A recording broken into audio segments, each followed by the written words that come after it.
Hay momentos en la historia del pensamiento que son como un quiebre, esos instantes en que una disciplina se mira al espejo y de repente ya no se reconoce. Bueno, esta es la historia de uno de esos momentos.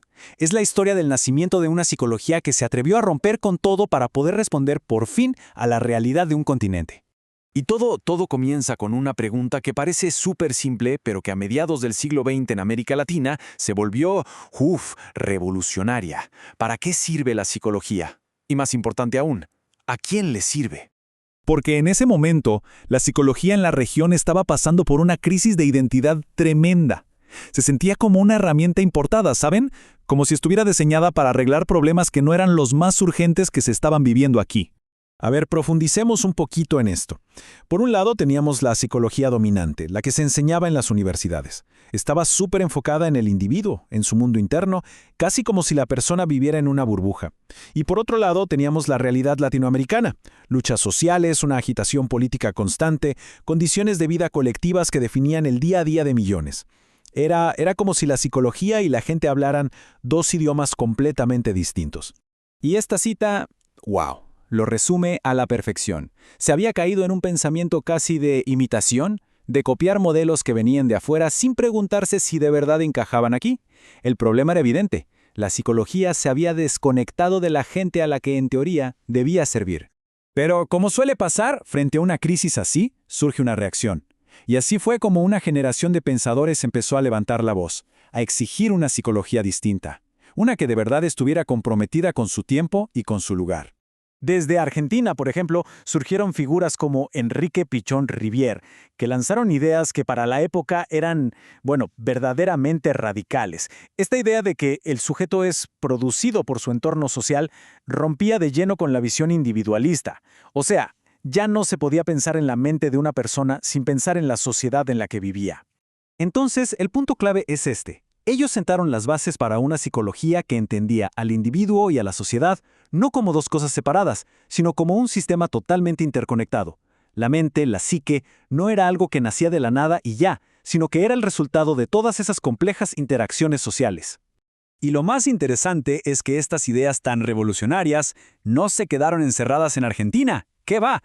Muy pronto empezaron a conectar con otras voces críticas por todo el continente, y lo que eran ideas aisladas se empezó a convertir en un verdadero movimiento intelectual.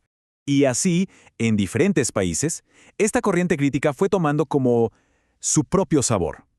En Venezuela, por ejemplo, el foco se puso en la psicología política y la identidad nacional. En Brasil, en la Pontificia Universidad Católica de Sao Paulo, con Silvia Lane a la cabeza, se usó una perspectiva marxista para analizar la alienación. Y en Cuba se desarrolló una visión histórico-cultural muy potente. Y esto que vemos aquí ilustra perfectamente cómo el movimiento se fue haciendo oficial, por decirlo así, a través de una serie de congresos interamericanos de psicología en una década clave. Estas ideas dejaron de ser marginales y pasaron a estar en el centro del debate académico de toda la región.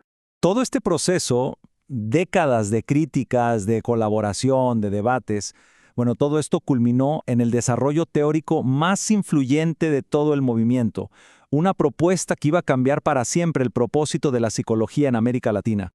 Fue acuñada por el psicólogo jesuita Ignacio Martín Baró. Y la psicología de la liberación no quería nada más estudiar los problemas, no. Su objetivo era mucho más grande. Quería ser una herramienta activa para la transformación social, para darle poder a esas comunidades que históricamente habían sido olvidadas.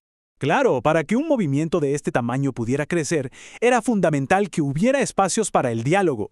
Por eso, revistas académicas como esta y otras publicaciones fueron puentes esenciales. Gracias a ellas, pensadores de distintos países podían compartir sus ideas, debatir y construir juntos esta nueva mirada.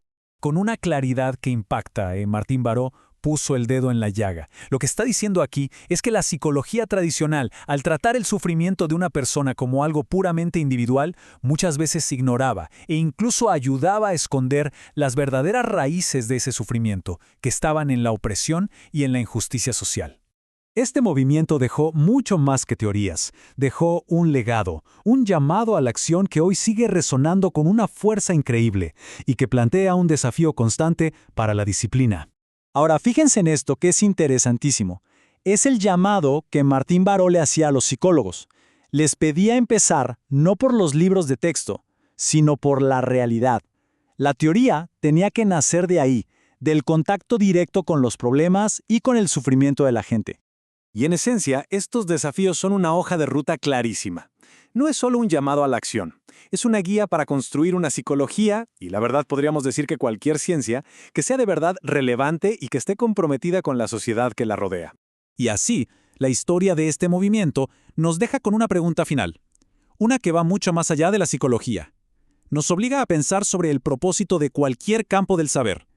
La pregunta no es solo ¿qué sabemos?, sino ¿para qué lo sabemos? Y sobre todo, ¿a quién le sirve ese saber?